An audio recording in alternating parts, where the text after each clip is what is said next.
할렐루야. 하나님은 살아계십니다. 그리고 오늘도 우리를 향한 크고 놀라운 계획을 가지고 계십니다. 우리를 이 자리로 부르신 하나님 앞에 우리 찬양으로 고백하며 나아가도록 하겠습니다. 날 부르신 뜻, 날 부르신 뜻, 내 생각보다 크고 날 향한 계획, 나의 지혜로 측량 못하나 가장 좋은 길로, 가장 완전한 길로 오늘도 날 이끄신 믿네. 한 번 더 찬양합니다. 날 부르신 듯 내 생각보다 크고 날 향한 계획, 나의 지혜로 측량 못하나 가장 좋은 길로, 가장 완전한 길로 오늘도 날 이끄신 믿네. 오늘도 날 이끄신 믿네. 아멘. 특별 새벽기도의 기간입니다. 이번 특별 새벽기도회의 주제를 알고 계십니까? 네, 한번 크게 외쳐볼까요? 시작. 네, 앞에 것도 같이 해주시죠. 시작. 도전과 응전의 시대에 필요한 창조적 리더. 아멘. 이번 특별 새벽기도를 통해 우리 사랑의 가족 모두가 창조적 리더로 세워지기를 주의 이름으로 축원합니다. 하나님의 한없는 사랑은 지금도 계속되고 있습니다. 아멘입니까? 하나님께서 세상을 창조하시고 그때부터 시간과 역사가 시작된 이래로 인류는 하나님의 한없는 사랑을 지금까지도 받고 있습니다. 하나님은 구속의 은혜와 일반 은총을 언제나 베풀어 주셨는데요, 선악과 사건을 통해서 우리 인류가 죄인의 비참한 처지에 처했을 때에도 우리 하나님의 구속의 은혜와 일반적 은총은 거두신 일이 없는 것이 바로 은혜입니다.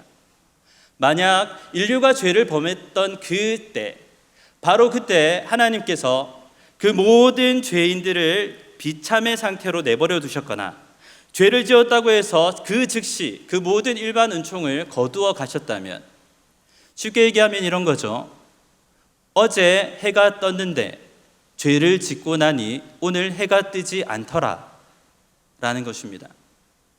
죄인의 상태가 얼마나 비참한데 하나님께서 긍휼을 베풀지 않으셨다면 그 죄인의 비참한 상태로 얼마 못 가 인류는 확실하게 멸망했을 것입니다.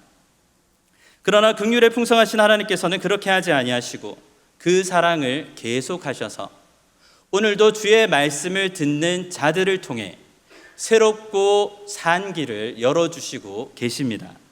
아멘입니까? 세상은 정말 빠르게 변하고 있습니다. 기술이 발전하면서 문명은 복잡해지고 사람들은 선택의 기로에 놓이게 되었습니다. 적응하느냐, 준비해서 잘 적응하느냐, 아니면 준비하지 못하고 적응하지 못해서 도태하느냐, 이 기로에 놓이게 된 것입니다. 여러 번의 위기가 있었죠. 수렵사회에서 농업사회로, 또 농업사회에서 산업사회로, 산업사회에서 정보화사회로, 정보화사회에서 지금 인공지능의 시대까지 여러 번의 위기, 즉 적응해야 하고 살아남아야 하는 위기들이 여러 번 있었습니다. 그때마다 사람들은 알아야 할 방대한 지식들이 점점 늘어만 가고 변화의 시기는 빨라지기 때문에 시간이 갈수록 적응하기가 어려워지는 것 같습니다. 이런 것이죠. 이전에 우리가 적응해야 했던 단계는 아주 오랜 기간 열심히 준비하면 어떤 일을 이룰 수 있는 시대였습니다. 그런데 요즘의 시대는 당장 내일 어떤 일을 준비해야 하고 그것도 더 빨리 지나서 지금 이 순간에 준비해야 되는 것들이 있을 뿐더러 더 빠르게 이제는 어떤 일이 우리 주변에서 일어나는지조차 모르게 빠르게 변화가고 있다는 것입니다. 세상은 이처럼 분초 단위로 빠르게 변하고 있습니다. 각기 분야의 전문가들이 각자의 연구 서적들을 발표하고 서점마다 높아진 관심만큼이나 미래학에 대한 서적들이 베스트셀러 코너에 즐비하지만 그 책을 읽고 있을 때쯤이면 그 연구가 출판되어서 읽고 있을 때쯤이면 벌써 다른 영역으로까지 발전하는 것이 현실입니다.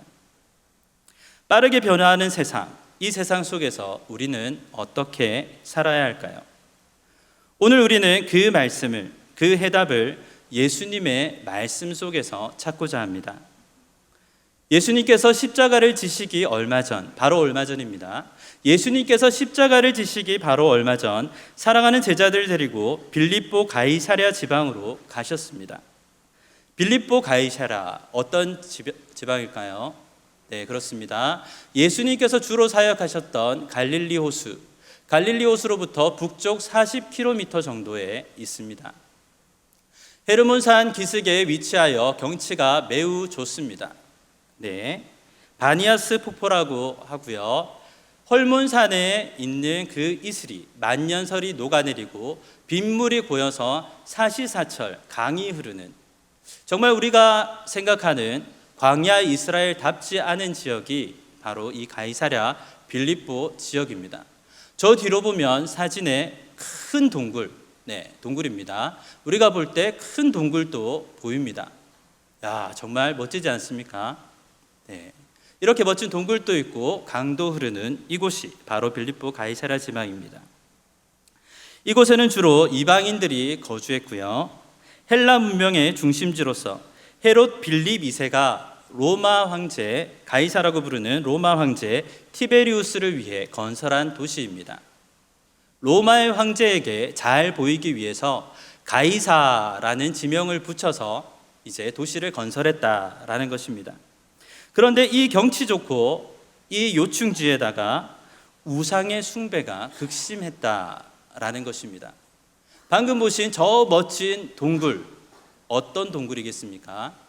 다음 사진을 보시면 네, 방금 보신 동굴이 그대로 나와 있습니다. 사람들이 많이 모여 있고요. 사람들의 크기, 네, 동굴을 앞에 있는 사람들의 모습을 보면 이 동굴의 위용이 얼마나 대단한지, 사람들의 크기에 비해서 이렇게 큰 동굴이 있다니 관광 명소가 될 것이고, 사람들이 자리한 넓은 저 자리는 바로 우상을 바치던 제단이었습니다.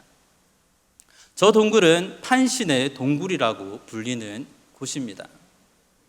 그래서 이 가이사랴 빌립보의 현재 모습인데, 이것을 학자들이, 고고학자들이 복원해 보면 이런 모습이 됩니다. 네, 방금 보신 동굴이 왼편, 여러분들이 보시기에 왼편에 있고 그 앞에 대리석으로 지어진 으리으리한 건물이 있습니다.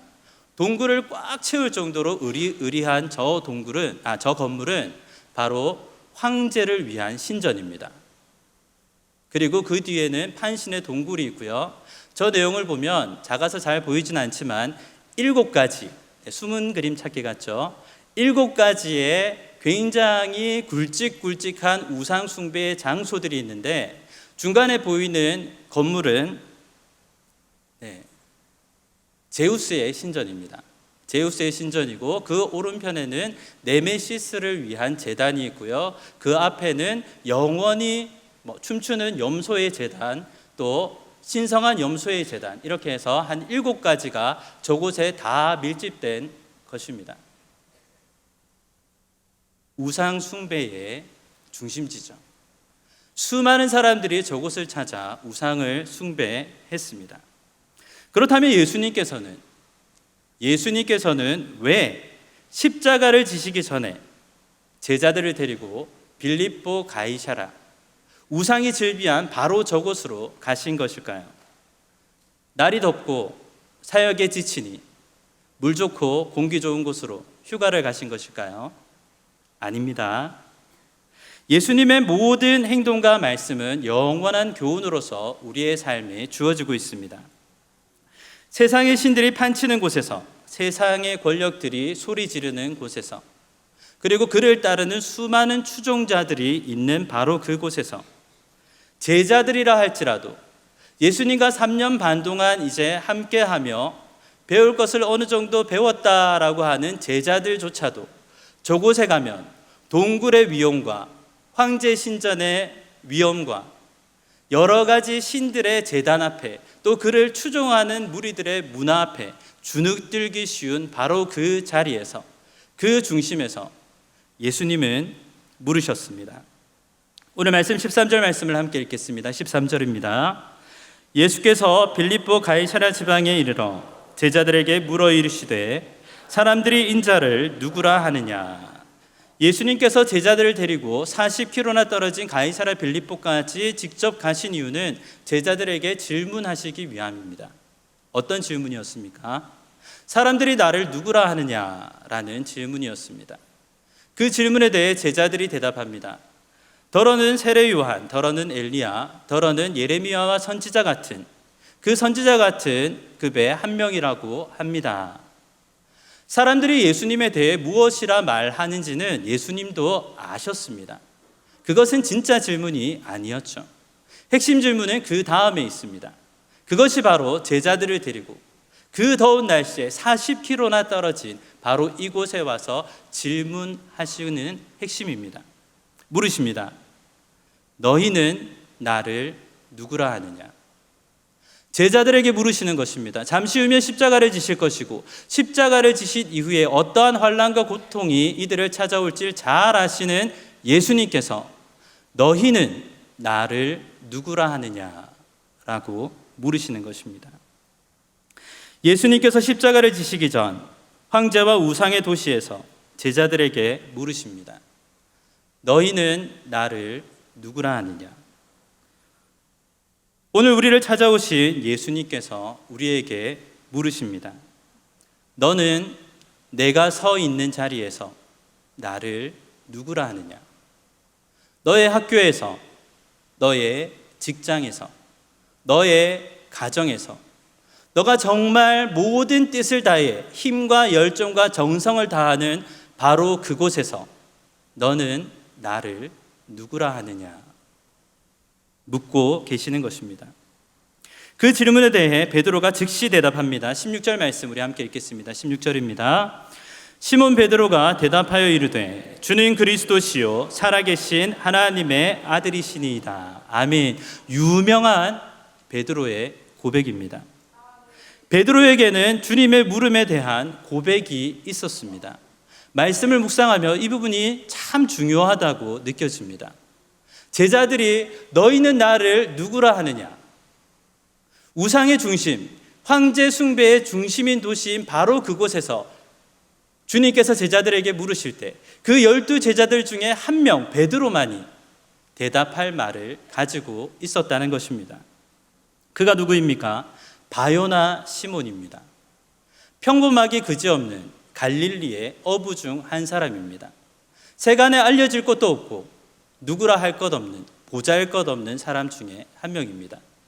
그러나 그랬던 그가 예수님과 함께 3년을 지내자 예수님의 질문에 창조적으로 고백할 수 있는 사람이 된 것입니다. 베드로의 고백을 들으신 예수님께서 복을 선포하십니다. 17절부터 19절까지의 말씀을 우리 함께 읽겠습니다. 예수께서 대답하여 이르시되 바요나 시몬아 내가 복이 있도다. 이를 내게 알게 한 이는 혈육이 아니요 하늘에 계신 내 아버지시니라. 또 내가 내게 이르노니 너는 베드로라. 내가 이 반석 위에 내 교회를 세우리니 음부의 권세가 이기지 못하리라. 내가 천국 열쇠를 내게 주리니 내가 땅에서 무엇이든지 매면 하늘에서도 매일 것이요 내가 땅에서 무엇이든지 풀면 하늘에서도 풀리리라 하시고. 아멘. 베드로의 창조적 고백에 대해 예수님은 어떤 복을 주십니까? 첫째, 음부의 권세가 이기지 못하리라. 아멘입니까? 베드로의 신앙 고백 위에 교회를 세우시고 음부의 권세가 이기지 못하리라 말씀하셨습니다. 이 말씀을 들을 때 교회는 음부의 문을 깨부수는 공격수가 됩니다. 아멘입니까? 음부의 문을 깨뜨리는 공격수가 된다는 것입니다. 수비수가 아니라 공격수가 된다는 것입니다. 이 말씀에 대한 보다 자세한 해석과 적용은 2023년 3월 12일 담임 목사님의 주일 설교를 참고하시기 바랍니다. 또 천국 열쇠를 주십니다. 땅에서 무엇이든지 매면 하늘에서도 매이고 땅에서 무엇이든지 풀면 하늘에서도 풀리는 이 말씀을 통해 교회는 세상을 이끄는 창조적 리더로 세워지는 것입니다. 사랑하는 여러분, 금고의 주인이 누구일까요? 열쇠를 가진 사람입니다. 그 열쇠가 내가 없다면 어떻게 해야 할까요? 그 열쇠를 주시는 분에게 받으면 됩니다. 다시 하겠습니다. 금고가 있습니다. 보물이 가득가득 들어있는데요. 정말 가치를 따질 수 없는 금고가 여기 있는데 그 금고의 주인은 열쇠를 가진 사람입니다. 그 열쇠를 가지려면 어떻게 해야 할까요? 열쇠를 주시는 분에게 받아야 합니다. 그러면 그 열쇠는 어떻게 받을 수 있을까요? 창조적 고백을 통해 받을 수 있습니다. 베드로가 받은 것처럼 우리 또한 그 고백을 통해 받을 수 있는 것입니다. 오메오메, 우리 예수님 창조적 고백 한 번을 통해서 베드로의 인생 전체를 바꾸어 주시는 것입니다. 이처럼 창조적 고백에는 창조적 복이 임합니다. 하나님께서는 창조적 고백이 있는 자에게 창조적 복을 부어주시고 세상을 이끌 만한 리더로 세워주시는 것입니다. 요셉을 보시기 바랍니다. 어린 나이에 형제들의 시기로 인해 애굽의 노예로 팔렸습니다. 그리고 우여곡절 끝에 감옥에 갇혀서 죄인의 신분, 나락으로 빠졌습니다. 그러나 그가 바로왕 앞에서 선포한 창조적 고백, 내가 아니라 하나님께서 하셨습니다. 이 말을 들은 바로의 귀가 번쩍 뜨입니다. 아무도 해석하지 못했던 나의 꿈을 이 나라에 난다 긴다 하는 박사와 술객 중에 아무도 해석하지 못했던 이 나의 비밀스러운 꿈을 해석하다니, 그리고 그 비결이 하나님께 있다니, 정말 이 청년의 뒤에는 하나님이 계신 것인가? 이 청년은 하나님의 영에 이다지도 감동된 것인가? 그렇구나. 하나님의 영에 감동된 이 청년을 애굽의 총리로 세우면 이 나라가 더 발전하겠구나. 당장 이 청년을 애굽의 총리로 세워야겠구나. 그래서 요셉이 애굽의 총리가 된 것입니다. 사랑하는 여러분, 하나님의 영에 감동된 사람은 그 고백이 다릅니다. 내가 아니라 하나님입니다.